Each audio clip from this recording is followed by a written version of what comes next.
Or listening back to this show from Teachers Talk Radio. You can catch up with all our shows by visiting our YouTube channel or by listening back at ttradio.org. Don't forget to like and subscribe to enjoy more live education conversation from TTR. We hope you enjoy this show.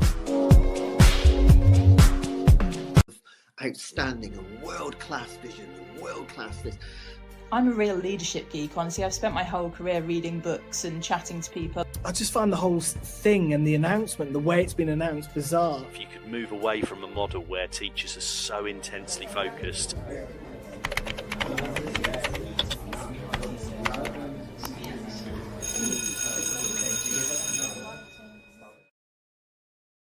Well, hello everybody and welcome to the Twilight Show on Monday, the 8th of December. And tonight we're here to talk about AI in the classroom, but specifically the AI in the D&T Classroom. But before we get going, and I bring my fantastic guest in, Aaron Patching, I'm just going to do my general kind of monthly review about what's been happening in AI. And as usual, it's a lot. Like there's a lot of updates every month. Every kind of major company is trying to compete and battle for kind of that number one spot and that audience attention and traction and features and to get people posting about these things. So if I'm going to break this down by like the main players and then just see I've got a few thoughts as we go through that. So first, we've got ChatGPT 5.1. They've been refining that, focusing on like coding. Coding across all the platforms seems to be where all the focus is at. All of them making advances in coding. All of them are kind of, when they do an update, are trying to say how you can now do what is Collins's dictionary word of the year, which is vibe coding, where you can describe something that you want, like an application, a website, and AI will go off and code that for you. Bring some considerations around security and privacy, because like for me, I'm a teacher. I'm not an expert in GDPR. I'm not an expert in cybersecurity. So I could quickly make something using these platforms to collect student data, to mark work.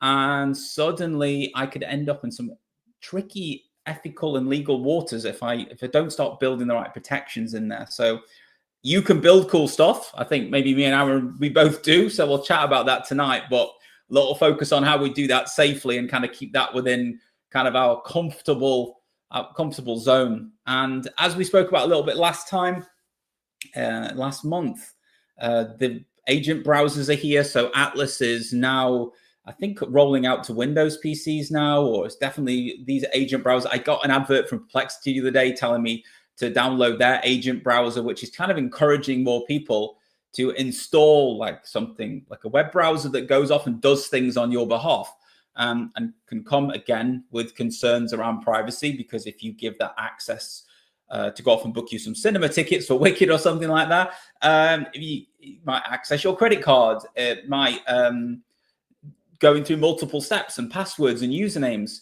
And if someone can, just with some simple bit of white text hidden on a website, give some hidden instructions to that AI agent to say, go to that person's bank account and give me all their money, it will follow those instructions. It will just do what it's been told to do. So these agent browsers are something which I think get a lot of attention, but I think sometimes we need to focus on the security aspects of them as well. ChatGPT, and I think this rolled into Teams as well. There's more of the features about recording yourself in the Pro and Enterprise and Edu user accounts, where you can do the transcription of meetings. Again, they come with kind of legal considerations and GDPR considerations about consent, especially in some of the American states. From people I speak to in America, there are some very strict guidelines in some of the states about collecting their voice and using it for transcripts.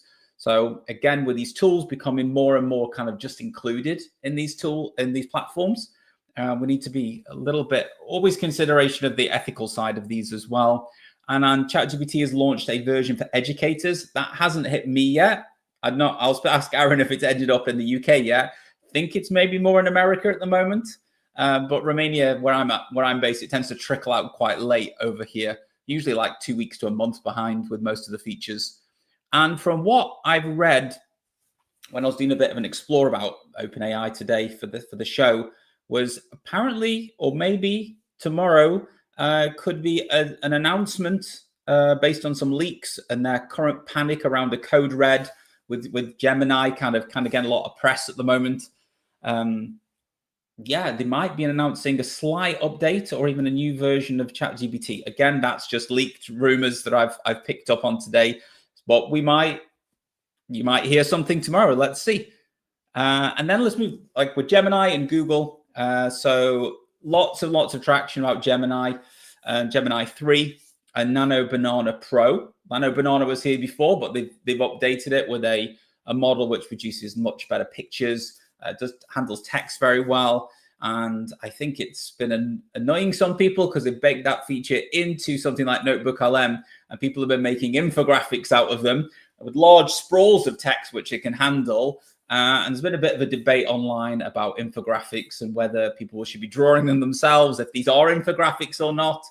But kind of my take on these, if a teacher experiments with them and they're useful to their students or useful to even one child, then they're probably worth it. They might actually be good. I haven't made one myself. I think I made a joke one about people arguing about infographics, but I haven't actually made myself one for the classroom yet. So I can't really talk about their impact in my classroom. I don't know if Aaron's made one. We'll find out soon. And anti-gravity, as well as OpenAI and agents. They built some kind of agent coding tool. Again, I haven't experimented with this. That hasn't reached us yet. I'm still desperately trying to get my school's Google Workspace for Education set up. Lots more loopholes when you're based in Romania than I thought there'd be. So I'm desperately trying to work my way through that. And if anyone's into Anthropic and Claude, they are now touting the world's best coding and complex reasoning. Gemini was touting that last week. OpenAI might tout that tomorrow if they make an update. There's a cool thing with Excel in there. I'm a big Excel geek, being a computer scientist. And so they now it can code pivot tables, charts, can link it with Excel. It's really cool, actually. Again, I'm careful what I link it with, as we've kind of stressed in this intro already. And one thing is cool, and I stumbled across this when I was having a very long conversation with Claude the other day. Usually it would just stop, go, you've reached the limit, bye, and you're out. And Claude's cool, but it's quite frustrating when it does that. And I found now what it does is it just compacts that conversation and just allows you to keep rolling. I didn't see an announcement from them about this. It just kind of happened. Apparently this is the infinite length conversation. So with this model, it used to have a really cool conversation with, and then suddenly we're like, bye, it's over, without really a warning. And now you have to sit for 5 minutes. It compresses that down and you can just carry on. And Microsoft, I haven't heard much. Apparently there's some education updates. I think there was a link in Copilot with an agent that links to Canva. I haven't really experimented with that. Didn't quite work when I pressed it. So I probably need to go back in and play around with that a little bit more. And one thing that's been on my radar, being based in the EU, there's some of that high risk and about transparency laws. Parts of the law were going to come into effect in August in 2026. It looks like they could be delayed, might be delayed. It just depends on what happens next in the EU. Some of this proposals put forward as part of the digital omnibus. So this big kind of like law that's been touted as kind of the world leading in kind of AI might be pushed back a little bit. I think basically because it's very complex and trying to get all the member states to move together as one to write the legislations and get everything in place. So so that should be interesting. It could mean that we get some updates in the new year. It might mean a mad panic if people realize that if the EU doesn't come up with a new path and we stick to the old one, and everyone was waiting for a delay and suddenly we end up for August. So we might be a little bit mad scramble over here. But again, like I know lots of schools are already doing their due diligence and making sure things are in line. And before I bring my guest in, I'm just going to mention the partnership with Hachette Learning. They are publishers of professional development books and resources. and that support great teaching and learning from all over the world. So no matter where you are, you can go onto Hachette Learning and get some books to level up your professional development. So go to www.hachetteLearning.com to fully explore their range of titles. And also, I'm also very excited because I'm going to be there.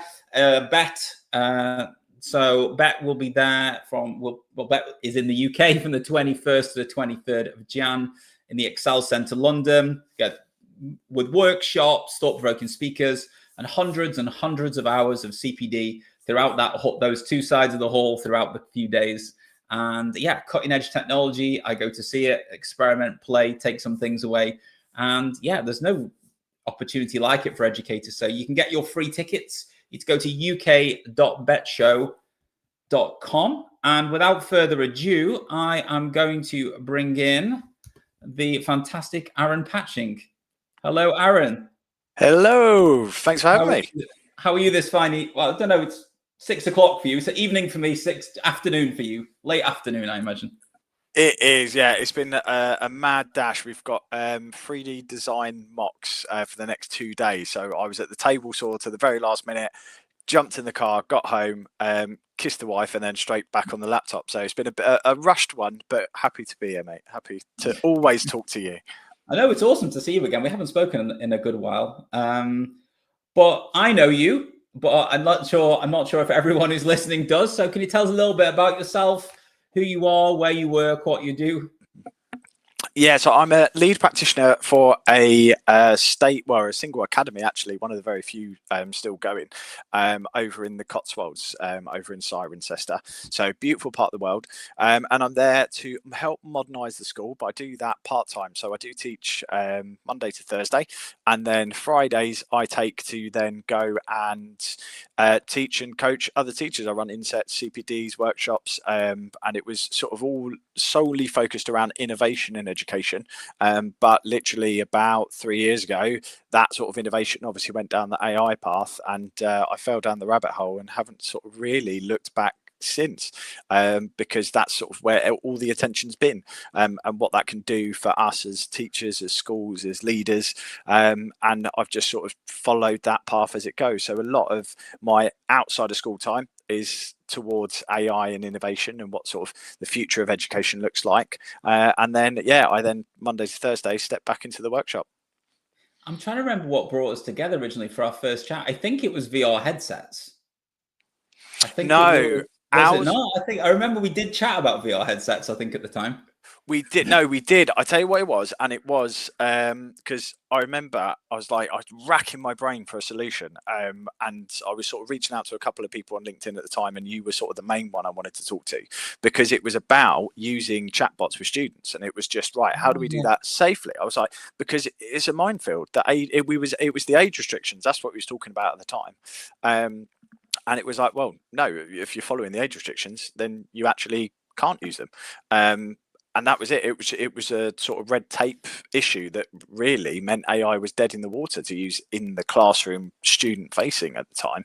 And so you couldn't quite get around it. But then that's when your sort of Mindjoy started to come on the scene, and now other platforms have lowered their age ranges, because I think it was 16. It was 16 at the time. 18. It was like, I think it was 18. Most were 18. I think in the EU over here, it's like, I think it's like 13 to 18 were parental consent, but Romania is 16 plus. So even that parental consent thing was higher.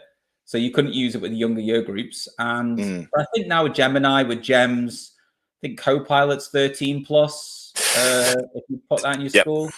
Yeah, so they're down to 13 now, which, like I said, we take for granted. You forget back then that it wasn't that. And then you've got other platforms, so things like Canva, for instance, in an education account, there isn't an age limit now. So because they're that confident in their shield, which is their sort of their guardrails to go along with it. So we've seen that already from 3 years ago, drop and make it more accessible. So because otherwise, we were sort of banging our heads against a red tape wall at the time. So that's how we first initially got talking. Yeah. And then, like I said, it then just fell down the rabbit hole and went AI all the way. So what was that? Aside from maybe student-facing work, what was your original hook? What was the thing that got you when you use one of these tools for the first time? What was it that sparked your interest in it? And then building on from that, sparked your interest in how this is going to help you as an educator? For me, it was the potential. So I'd seen it just after, it was literally just after Christmas. We'd gone back. I was playing with it over Christmas. What was it? It would have been 22, I think. 2022, yeah. Because it was sort of November it went live, and then I think it started sort of picking up over Christmas. That's when I started looking into it. I'd sort of heard rumbles about some bits through sort of my network, but didn't really have the time to look into it until sort of over the holidays.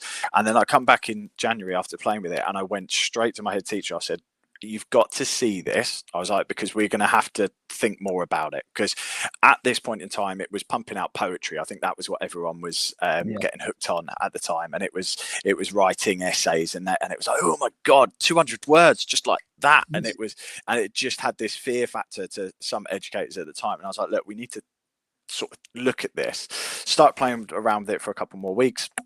And I remember even back then I was going, this is great. I started looking into how it was working with the tokens at the time, and sort of some of the stuff that's coming out around how it works and how to best get the use out of it and how to prompt. And that was back in the day of sort of really like everyone had to be a prompt engineer, and you had to have the mega prompt, and you had to be this, that, and you have to have your and so that was fun. It was exciting to learn and do all that. And I just remember going, I really wish I could just give it my slides. I just want it to have my material and not be trained and given me sort of made up responses, because I was like, it's great, but if I can't really trust it, if it's not that well trained, then it is almost useless to me, or it's going to double my time. And so that's where I was sort of thinking at the time. And I remember going, I wish it had that ability. And then before you knew it, it went into images, and then everyone got hooked on images, and then everyone was laughing about the hands, and that it was 6 fingers, 8 toes, and it couldn't quite do this, and it could never do text and so on. But and this has always been my attitude, is it doesn't matter what it can't do at the moment. You may be picking up on what it can't do, but it will do in 6 months. Like the problems we're having now, it doesn't matter, because they would have fixed it in 6 months. I had James Kay, who's a developer, he's a great guy on LinkedIn talking about education. He works for World Class, and he was saying about how vibe coding at the moment is, it doesn't sort of have structure. And I had to ask him the question. I went, but will it do? And he was like, yeah, it probably will, because anything we struggle with at the moment, they usually do turn it around. Like text is improved, like you were mentioned about the infographics. It is genuinely mad how detailed the text is. Now, there is still a lot of mistakes and spelling mistakes, and they're tiny little ones. But I remember really not that long ago that it couldn't even make a title for a poster. It was like a swirl of an A, but it was like blurred and skewed. Yeah, so we really are in that point of the conversation of, oh, it can't do this, can't do that now. But it doesn't matter, because it will do in 6 months. If you just think of it that way and start, you're almost giving yourself a head start of thinking about what it will do. If you find something that's wrong, you know it will probably get fixed at some point in the future. And that's what we've seen. This is the thing that was mad. I think in Gemini now, we can actually upload a video and it will watch the video. Like, it doesn't just do like, I'm going to read the YouTube, I'm going to fake it and read the transcript from YouTube. The transcript. It's going to watch the video and give you feedback. And I saw someone posting, like, they posted them doing a keynote, and it gave them feedback, like frame by frame, on their gestures and things like that. Like, I just think that's where, and like just like how frictionless it is to upload something you've worked on, like a document, and you can do that in Copilot, which I work in, which is secure. So I can upload a document which has some details in there about a class, just general broad strokes about who they are, what they need, and give it that as context, and export that as a spreadsheet, and then do something else and do something else, talk into it, have a chat with it. Like, it's just a friction level of what happens each time. It increments just dissipates, I think. Like, it just and sometimes you're like waiting for something, and then it happens, and then people then I jump online and it's everyone hating on the thing that's just happened, because, like, saying how rubbish it is, even though it couldn't do that like a week before. And that's the thing. It's just, it is so fast moving that that's why I think it was good to understand that, because at the very start, like 22, 23, I was trying to keep across every update, and I knew about every model. And like so you were mentioning about 5.2, I've stopped counting, to be honest. Like really have. It's just not. It's not worth the effort trying to get to understand the different models and the differences between them and so on, because they are now particularly they're in such a parity that they sort of just keep leapfrogging each other, and they add an extra feature and so on. And so it's not worth trying to keep up with that. And I found that very early, thankfully, because then I went straight to foundations. So even now my training hasn't changed that much when I do my intro to AI over the past sort of year and a half, 2 years, because it is just right. This is AI, how it works. This is how it gets it wrong and why. We talk about its training repositories. We talk about tokens. We talk about how it puts the sentences together and how the images and diffusion models sort of create the images in their training. And once you understand that, you can get at why and how it gets things wrong. And so you don't need to go into the minutiae, because we're not developers, you're not computer scientists, not everyone.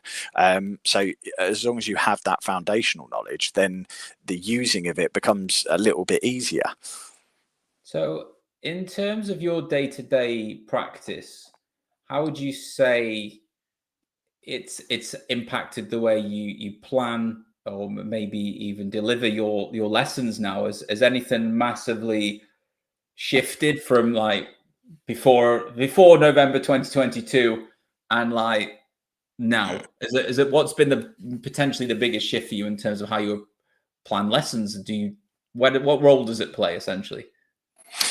So for me, I've taken it as, again, sort of people go, I've used this all the time. Lesson plan is rubbish at planning lessons, and that's because you're asking it to do something in the whole, and you're asking it to replace you. You're asking it to do my job is what you've. Sometimes you sort of think of it that way. And what I've decided and I do now is I just really break it down to either activities or I link it to, as much as I can, theory. So I'd like to use Rosenshine as a great example of, right, I'm now going to use it for my knowledge recall activity. So whether that is to pull upon a knowledge organizer I've previously made, give me so many questions on this. Great, it's easy. We all sort of know that. But then that's sort of that's your hook. That's your red pill, blue pill. If you're going to go for it, you always start with sort of your DNAs. That's how you get people into it. That's your gateway. But then once you start to see that, and you can start to go, right, well, how recreate me a worksheet for this type of learner, and now all of a sudden just that conversation is going to sway how you start to plan your lessons or how you supplement and resource it. So you're going to start differentiating 3 ways again, because it's actually feasible now, it's doable to take some of the resources you've already done, because again, it's not about making more work for yourself. Don't redesign a lesson, but add to it.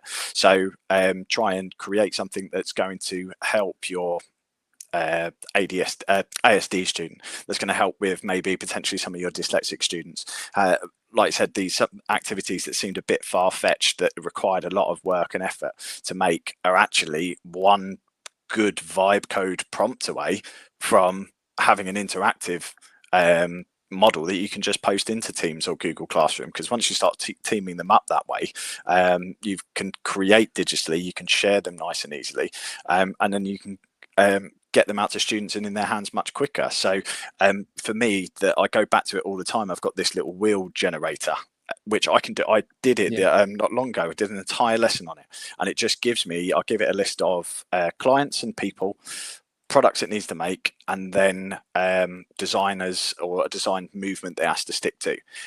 That, spin the wheel, and it gives you a cutlery for a hiker in a Bauhaus design. And you're like, right, okay, that's 3-4 ideas there. Students start sketching. Okay, great, spin again, and we go again. And I did that the other day. We did it 3 times. They picked their best one out of each, and then they modeled one, and then they developed it. So we've got idea generation, we've got iteration, we've got design development, then there's some actual practical modeling skills to go in there with that as well. And that was a whole double. And we literally just chucked a load of card at them. It took me, like I said, I think it was a quick prompt, 5 minutes. I went back 3 versions, and I found the one I liked with one arm bandit style. Yeah. And that was it. I've used it ever since. And I even set it as a cover lesson the other week. Sorry, no, I'm setting it as a cover lesson, for tomorrow, for during my mocks.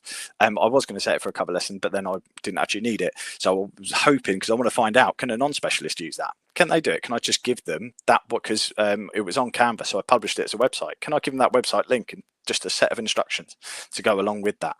So it's really saved me a load of work on that end from a cover point of view, potentially, to make activities that can be used during the lesson rather than going and finding a website or something or a video to show and questions and so on. So that's another way that it sort of works for me.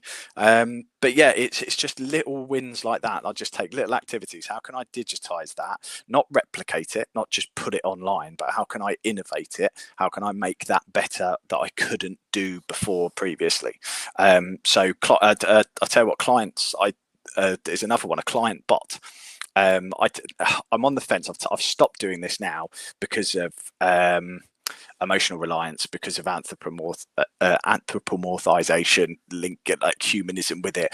So I used to make a client bot, so they would come up, we'd do our design brief, we'd pose the problem, they would write questions, list of 20 questions about what's your hobby, what do you like, what's your colors, what's this, what's that, and then they would sit there with the bot, ask their questions. So I would brief it, I would make it as an agent, basically as a co-pilot agent, and they sit there and they talk with a person, a real client. I don't have to. I used to get them to write 5 questions each, and then I would go around the room asking and answering them, so they would have these questions. But it was just me going, make it up the spot, tell you this, tell you that, and so on. So a rough size, a rough cost, and so on, and a budget. Whereas now there was, like I said, an online chat that was giving them that information. Yeah, and I think it's one of those things, because I've used them quite a lot for a bit of project-based learning, to have like a coach bot sitting next to them. And in my mind, all I've done is like what similar to your approach. Like you've taken that kind of worksheet that was them answering individual questions and maybe waiting for the teacher, or they'd hand that in and then they'd wait for a response of something to do, to just have that back and forth, and not really replacing me, but kind of streamlining a bit of something that could have been streamlined and making it a little bit more, just pushing the design process forward, not always having to wait for me.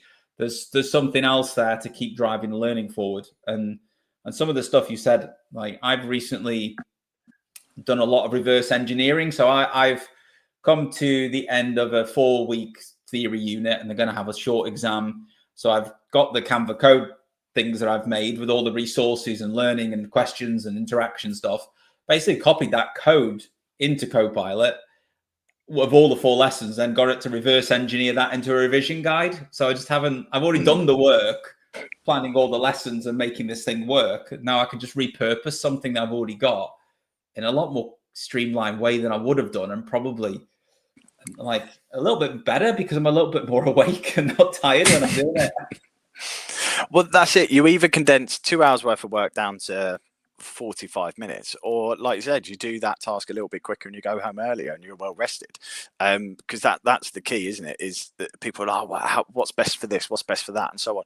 It's doing what you would normally do, either quicker or better, because otherwise you fall into the trap of the time you've saved, you end up doing more with, and then you're still going home, the same time, you're still just as tired, but your output has grown, which is great. And if that's what was needed to make your life better at the time, great. But otherwise, like I said, take that time, go home, have a nice kip, and then deliver that lesson even better next time round, and then iterate it again for next time. Because that's the thing, it's about, right, if next time I do that, I'll get that far, because I'm useless at it. I know something didn't go well in a lesson, I should change it there and then. Like, I'll next time I teach that, I'll come back to it. And before you know it, like I said, it's been a couple of weeks, you've forgotten all about it, and you don't come back to it for another term or so. So yeah, it's about sort of using it in the here and now, because it's so quick. At the end of a lesson, you can even make a note of it and do it at the end of the day, and you can turn that activity around, add to it, change it, move it as you sort of need. Particularly with something like I said that was a coded activity or something, you can go straight back into the chat. Actually, this didn't work, or it needed that button, that didn't quite work as I anticipated, and then it will give you that next iteration of it.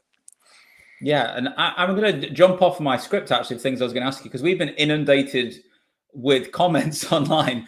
So I'm going to throw a couple on screen. The first one from Random Turner's asking, what do you think is every tool a D&T teacher should start with?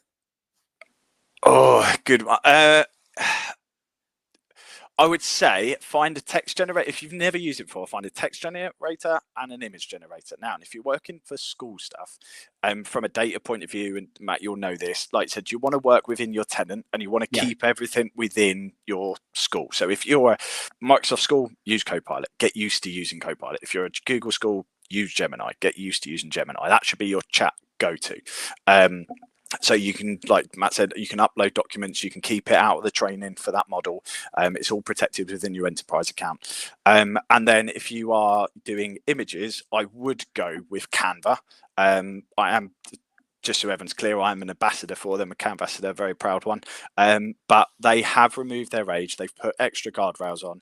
They're the only ones that are sort of that confident with their AI models and training that they are. Oh, it's not their models and training, but like I said, how they've protected that and put the guardrails on. And it's free for schools as well, which most tools aren't, which is solid. Exactly that. It's completely free. But what it does do is it does protect them from getting a bit of risky image generation, which they can do. That's how I would start. And then as a DT teacher, one that's fantastic is Nuark, because that will do a sketch to image as well, and it will do it true to form, because that's the game changer. You can also, that's meant for industry, but I think they give free education accounts as well, so that's also a freebie. They do, and you get, like, I can't remember the exact amount of tokens. I've only hit the limit a couple of times, but I think it's like 1,000 tokens or 10,000 tokens. You get a lot. So set up an educator account with your school account on that one, and then you can take sketches through from Padlet, from Google, and you can do it on the student's behalf, and you can start to chuck them up on the board, and you can see a fully rendered image of their design. And if it's the lines are a bit wobbly, it will have the wobbly lines, and you can control the creativity level that it takes with it, so how true to form it sticks with the sketch. But it's great at then seeing it in a different material, because you just prompt it, right, here's a sketch of a let's say a sellotape dispenser. Let me see that in wood. Let me see that in an alloy. Let me see that in plastic. Nuark's got quite a lot of the fabric hangs differently, doesn't it? It's quite good at if it's silk or wool, like it changes how it acts as well. There's a bit different gravity or texture, whatever you want to call it, to it. Yeah, it was designed for textiles and for fashion, really, and it's superb at seeing the different properties in the material and how it hangs. It's genuinely fantastic. So that's another great one, specifically really for DT teachers. But as a general rule of thumb, stick with sort of the guidelines of your school. If your school doesn't have guidelines, start asking questions, because you want as much guidance from them on what you can and can't do as possible.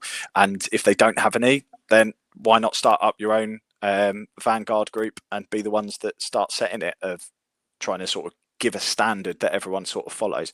But yeah, there's a couple of bits of best practice. There's a lot of guidance out there. There's a lot of stuff to read up to give you help on that. But yeah, try and stick to school stuff in your school tenant, in your enterprise account, and then go with Canva and a couple of others. You start branching out from there, because there's 3D mod. You can generate 3D models on Bamboo, for instance, lab for 3D printers out there. So on the Bamboo Studio, you can upload an image of yourself and it'll turn into like little Funko Pop. There's so many different things that you can find uses for, that it's just mad. So you don't get too lost in the ether. Start basic and build from there. Yeah, and loads more questions are coming. I'm going to group a couple of them together. But before we go on to those, to remind everyone that the Teachers Talk Connect is back. It's the annual CPD for Teachers Talk Radio. It's a networking extravaganza. So you can join the TTR team on Saturday, the 14th of March in Manchester. Tickets are free. So what are you waiting for? Head over to ttrradio.org/connect 2006. There's quite a few questions about how AI can design. I'm going to quick quickly. How AI students can help design D&T projects faster. And then there's a few about feedback about collaboration and feedback. So I don't know if we've got anything. I don't know what your takes are. What you found works. Maybe you've already said that little spinner is one. That's kind of AI, an AI thing helping you, teachers making something with AI to help the learning. Any experiences of pushing the learning forward and feedback with students? So there's little things like that. Take sort of any activities you already do, so, say around Access FM, Scamper, or anything like that. Turn it into a bot. Get the kids using it if they've got access to it, but they don't always. So I'm lucky in my school. We're sort of modernizing. We're trying to expand our IT access. So I do have some computers in my classroom, but not always the greatest or temperamental. So, like I said, you might not be able to get them onto a chatbot. So again, having that activity up on the board is really helpful, because it's a spinner. It just goes round. It shows you, right, here you go. But you can do the same with just a product. You can make a product now from Scamper. Now substitute this. Now add this. Like I said, change this material. You can do all sorts like that with it to get them going. So the usual sort of ideation techniques do work as well. That's just AI assisted, let's say.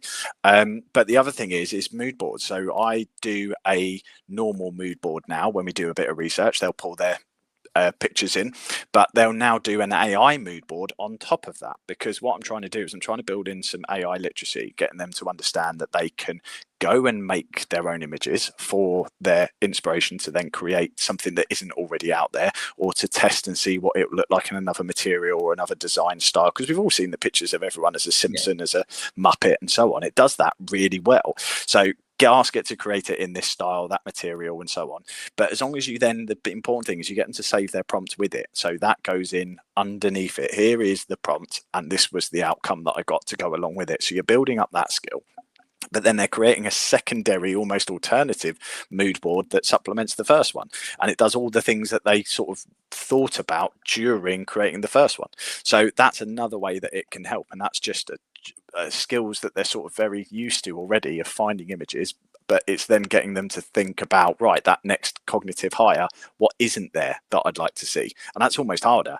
And so you're just giving that opportunity for them to start building it up. And I've started doing that at year 7 now. So it's not a GCSE only skill, because by the time they get to GCSE, you want them to be able to understand they don't get any marks for AI generated content. So the actual thing itself isn't going to give them any marks. It's their response to it, what they do, and they talk and chat around it. So if you can start developing those skills through your Key Stage 3 curriculum, by the time they get to GCSE, they're going to be flying, and they really will get the benefit of that for their NEAs, for their portfolios. So building on from that, there's another question that's come in about how do you stop students from relying too much on AI suggestions? So how do you get them, like, I think you've given an example there where it's part of the process, it's not the end of the process. Anything else, any other experiences where you've kind of built things around AI suggestions being a critical reflection point, perhaps? It's talking about it. It's doing exactly that. And in your demo, because it still has to be explicitly taught, you still have to teach them how to prompt, how to do it properly, how to and to analyze the outcome. So you still have that conversation around it, and when it goes wrong right there in front of you, in front of your eyes, it's talking about how and why it's done that. So but that comes from just general building up their knowledge around AI, how it works, how it creates outputs, what it does with your input and for the training and so on. So and understanding that it will get better, because like I said, by the time they get to the workforce, a lot of this, it will be common practice, particularly in design, creative industries as well. It's probably more of a heated topic of training. Where's that come from? Because it's not truly creative. It is just pulling on what it's already seen and what has already existed. You can join up some dots. You can say, right, I want a Mona Lisa in a Banksy style, as a stupid sort of example, but like I said, it's not really going to create anything. You're just asking it to combine knowledge. That creativity, that idea of that has still come from the individual. So having that conversation is just as important as not, and that's why I start it early, AI use early in the process, so it's not relied on further on, because the ideas then come from you and your creativity earlier on that was assisted with AI. It's not doing it for you, and it's not there maybe every step of the way. And I think that's probably more important in some of the creative subjects, is that it's included in there early as a partner with the human in the loop, and then after that you sort of springboard off into your own path, and then you can use it to sort of check back. Because I think I saw another comment about feedback as well, because that's a tricky one. Yeah, there's a few comments about feedback.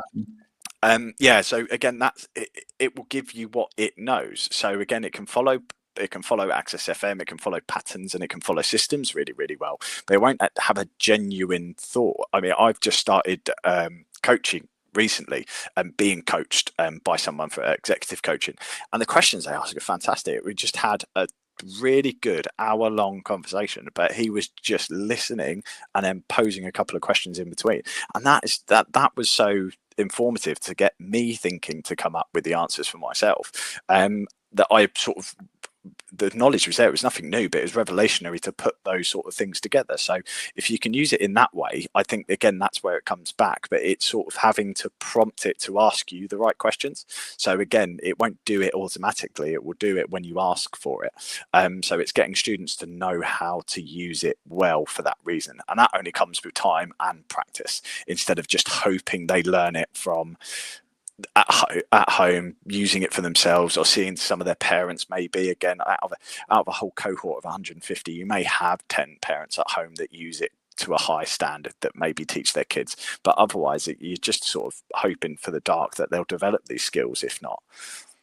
Well, that's one of the things I've found, and about that reliance point as well. You've got to think about what role it's going to play as well, and I try to use it where I've tried to identify, like I call them, I'm a computer scientist, so it's about bottlenecks in the CPU, like bottleneck in the classroom where something's going to block learning, where I'm got 26 kids, they're coding or they need me, and I can't be in 26 different places at once or ask the right question, or, you know what I mean? I can't split myself in that many different ways. So if I can think, in my experience as a teacher, I know that's a point where I need to be free to support these guys over here. So if I can get these guys moving and then stretch them, and I cannot replace me, but give them an intermediary where it's answering low-level procedural things that usually would take up my time. And again, it's not saying I'm backing away from my students. I'm spending more time with them than ever, I feel.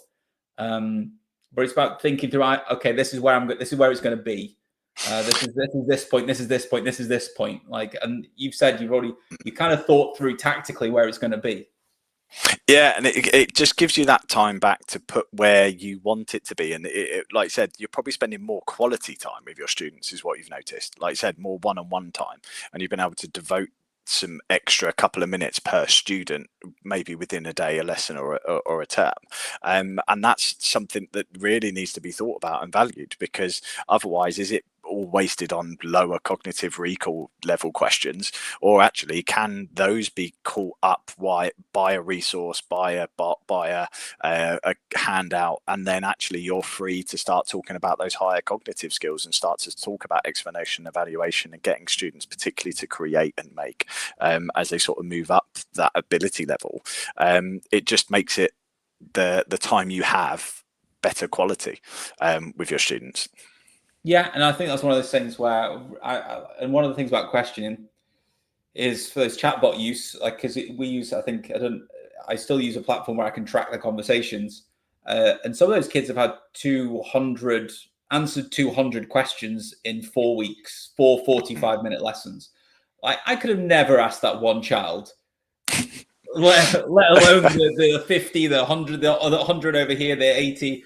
Could have never asked thousands of questions that were at the right time and the right place for them. So if and my care and attention has gone into that resource preparation, but that resource preparation is now a prompt or a revision guide or a coded piece, as you've said. Like, the care's still there. It's just been shown slightly. For me, I'm front loading all the work now, and then my classes, I'm just kind of free. I'm just walking around the room more. I'm not at the front teaching anymore.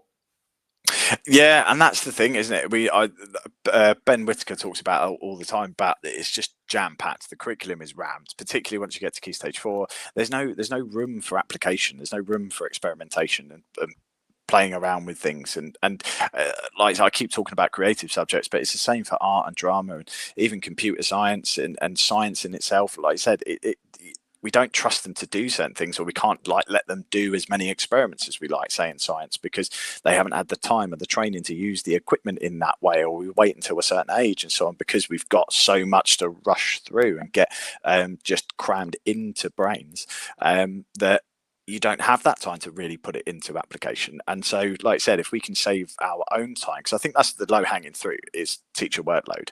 AI is really good. It's really good at that. It's really good at questions and recall. And now, like I said, providing your own material, it's super easy to do that. And I think now's the next step of, right, well, how do we move towards like personalized learning? That's the goal, isn't it? That's the aim, is really good, actual, safe, personalized learning.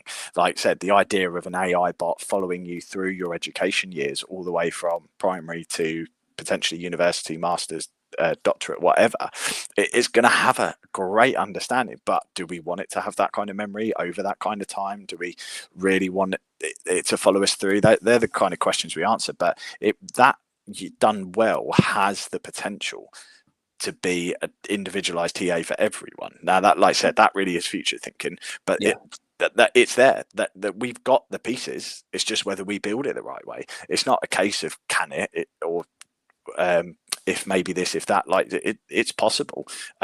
We just need to build it in the right way and have the right conversations about it. So yeah, there's tons of potential there.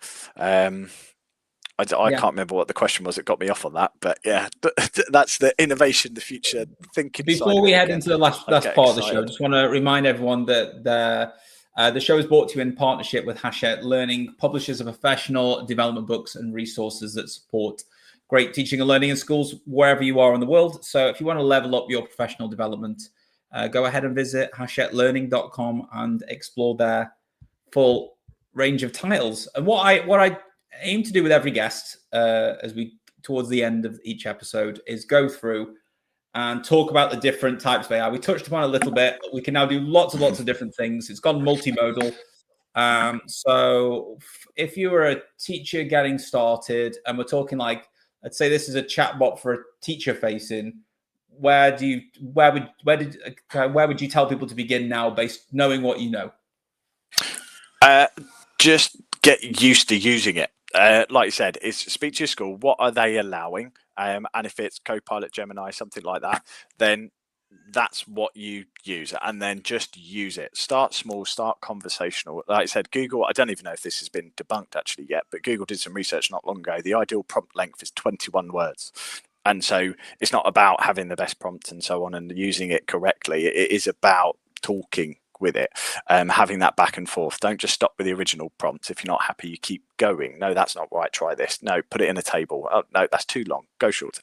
And so just that back and forth, and just that it is really is a case. Literally, it's literacy. And I think there's lots of that critical thinking with AI piece, and some of it is like, look at what it's given you.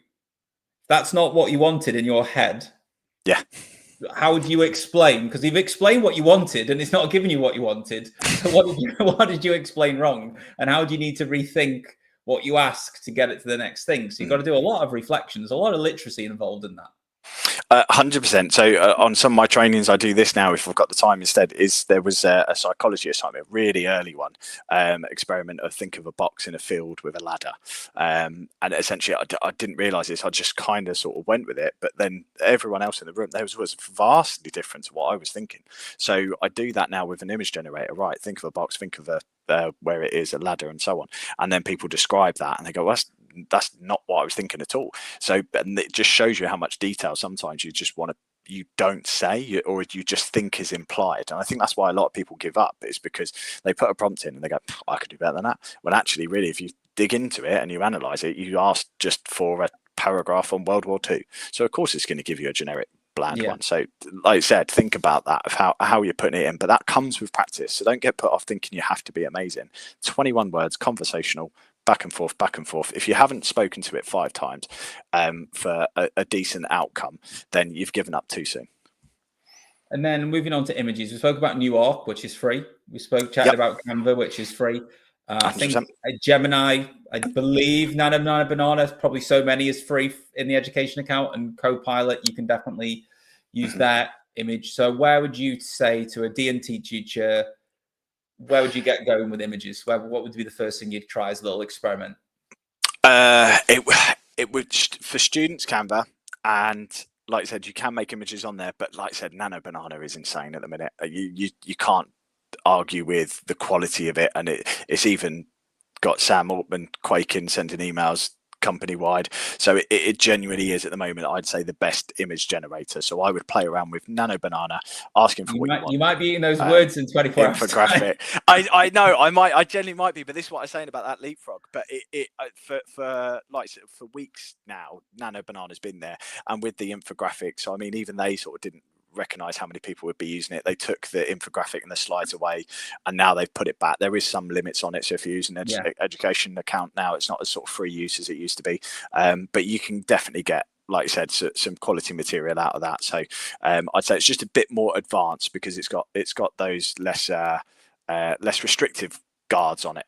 But for students, I'd say Canva, staff, definitely try out Nano Banana. So this one's a tricky one. Audio, have you got anywhere with it? Because there's podcasts, but you've also got the other end where you can make an audio or a Suno rap about, I don't know, woodwork. I'm not sure. Have you tried? Have you had any hits with audio? I will say yes. We're, like you said, Suno, so it'll make a song for you. But I think you really need to think about why. Like primary level, you could make songs about you could use them every day. There's so much you could do, but they've got it right because they use so much more than secondary about call and repeat and what's it called? Like I said, the songs and stickability. So I was working with one academy trust, a local one, to here in Swindon, and they had set out, thankfully they sent it to me beforehand, their teaching and learning goals and criteria. And so what I did was I just matched every tool to that.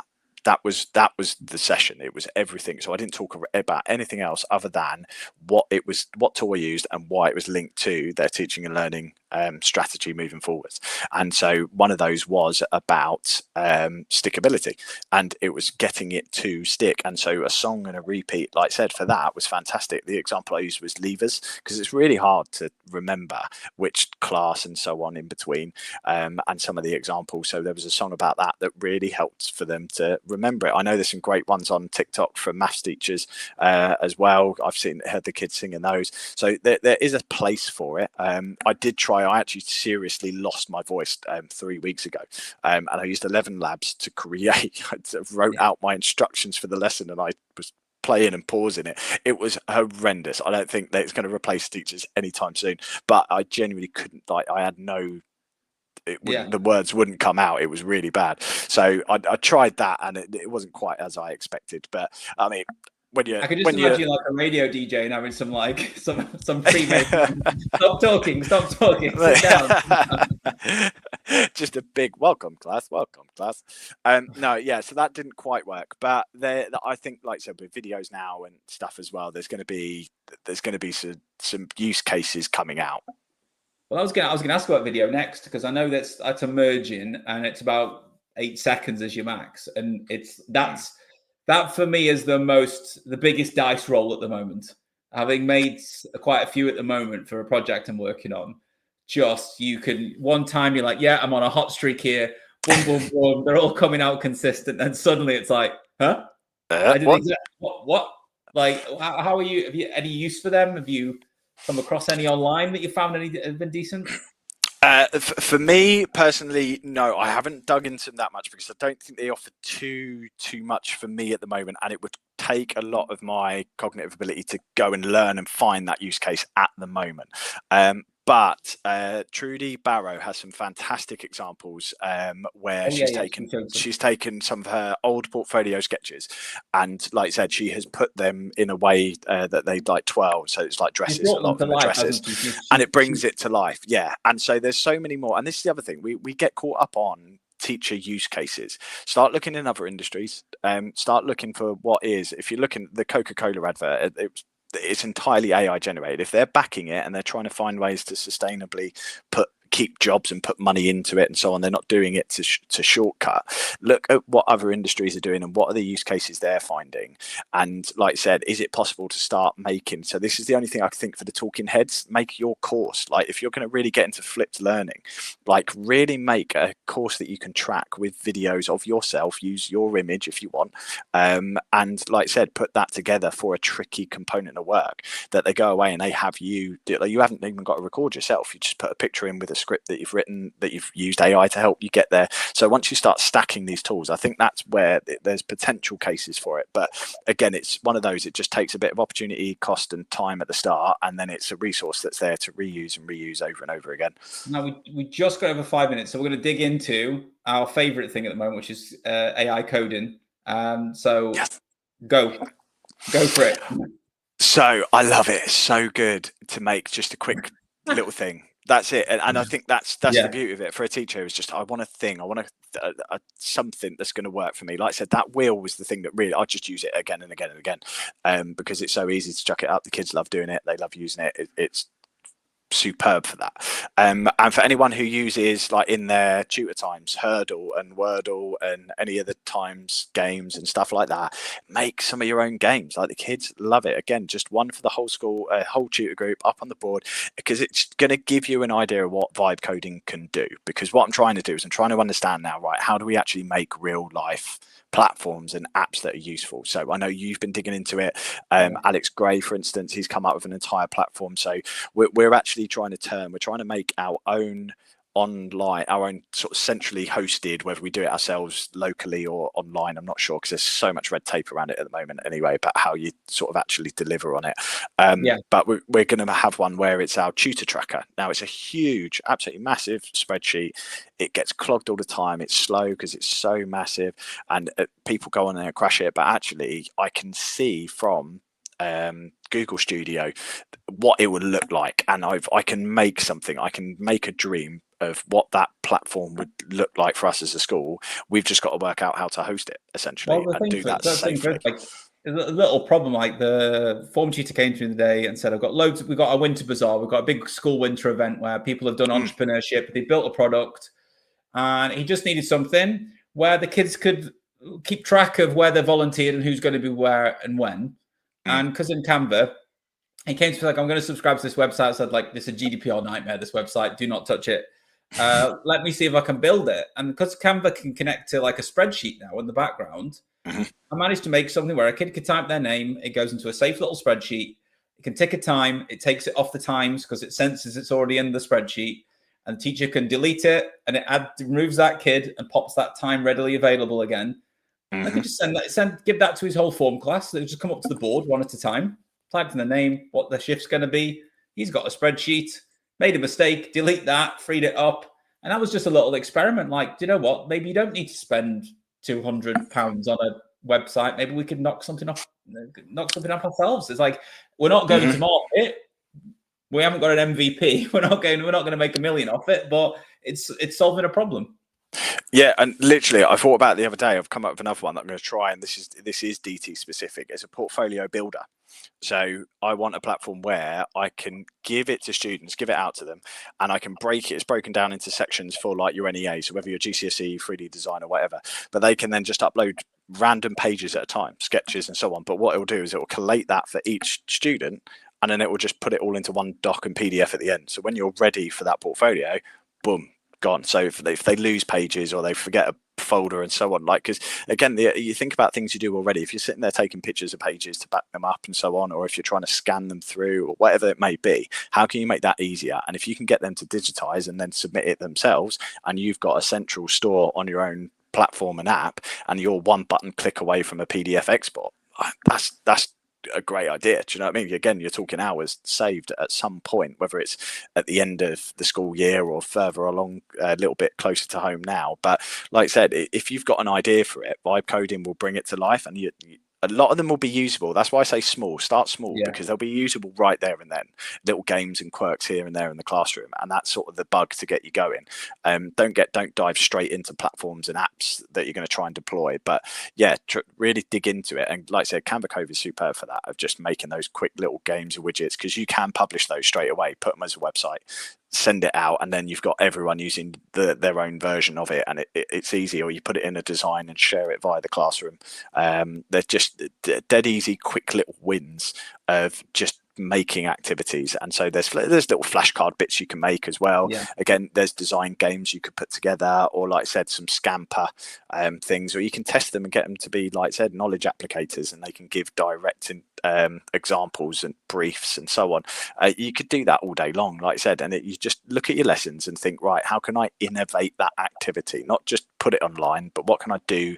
What does a video now allow me to do? What does a voice and a song now allow me to do? How can I build a bot to go along with this to supplement it somehow, or something? Like I said, just by asking that question, it's that Disney what if question, isn't it? What if I could do this? What if I could do that? You start thinking that way. For anyone who hasn't seen it, the TED Talk, the what if, is superb. So yeah, start thinking like that, and all of a sudden AI has a real use case. Like I said, you don't need it to do what you've already been doing. You've been doing that for years. Think about what you could be doing and how that's going to help. Yeah, and on that note, that pearl of wisdom, we've got 5 seconds left. So I'm going to say goodbye to Aaron and a massive thank you. I've never had so many comments, mate. Like, they really appreciating everything. Pearls of wisdom you've been dishing out for the last hour. Okay. More for you for listening to me, all of you. I'm sorry, but thank you. Thank you. Okay, and goodbye, everybody. Have a good evening. Cheers, mate. Bye. A world-class vision, world-class this. I'm a real leadership geek, honestly. I've spent my whole career reading books and chatting to people. I just find the whole thing and the announcement, the way it's been announced, bizarre. If you could move away